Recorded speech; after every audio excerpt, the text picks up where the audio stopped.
Kiafya sikushauri kutumia sukari ya nyongeza. Sasa sijui wewe kwa siku moja unaweka kiasi gani cha vijiko vya sukari katika chai yako. Kijiko kimoja hiki kidogo ni sawa na gramu 5 za sukari, na kwa kitaalamu ni kwamba mwili wa binadamu unahitaji kijiko kimoja tu cha sukari, yani gramu 5 katika lita 5 za damu. Na endapo sukari ikizidi vijiko viwili, yani ikizidi hivi vijiko viwili sukari katika damu yako, tunakuita wewe ni mgonjwa wa kisukari. Jinsi gani ambavyo mwili wako unajiendesha kwa kutumia kiasi kidogo sana cha sukari. Sasa wewe unayopendelea hiyo sukari huenda wapi?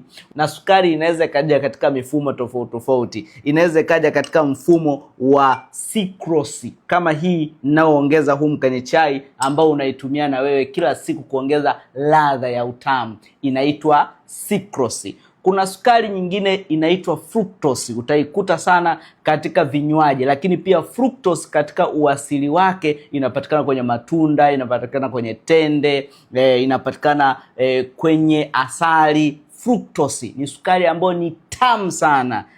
Ni tamu mara 2 ya glucose. Sukari nyingine inaitwa glucose, unaweza kaikuta pia imeongezwa, au unaweza kaikuta katika vinywaji ambavyo unatumia kila siku. Aina nyingine ya sukari unaweza kaikuta katika vinywaji inaitwa dextrose. Hii ni aina ya sukari ambayo unaweza kaikuta katika vinywaji ambavyo unatumia kila siku. Kwa hiyo unatakiwa makini sana. Sasa lengo la kuandaa hii video ni kwamba kila unapotaka kunywa kinywaji chochote, geuza huku kwa nyuma, kuna sehemu imeandikwa nutritional facts.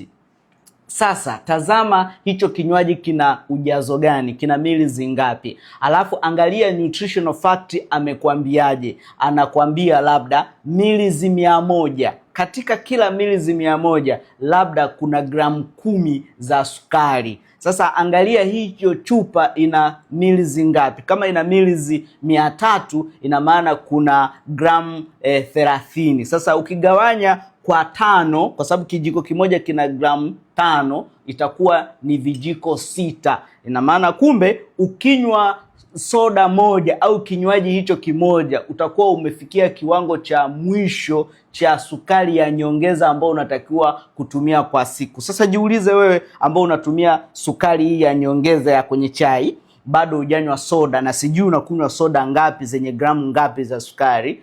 Matumizi ya sukari iwe kama hii au sukari nyingine ambazo huongezwa katika vinywaji tunavyotumia kila siku, huwa ni kwa lengo la kuburudisha ulimi tu na saikolojia yako, lakini kiuhalisia haina virutubisho vyovyote kwamba unaweza kupata vitamini A, vitamin D, vitamin nini. Haina, tofauti tu ya kukufanya uwe mraibu na mtegemezi na mtumwa wa hicho kinywaji. Ndio maana inapendwa sana na wenye viwanda vinavyotengeneza vinywaji, kwa sababu vinakufanya wewe uwe mtumwa wa hicho kinywaji. Naomba comment hapa, share na mwingine ambaye amekuwa mraibu au mtumwa wa vinywaji vyenye sukari nyingi.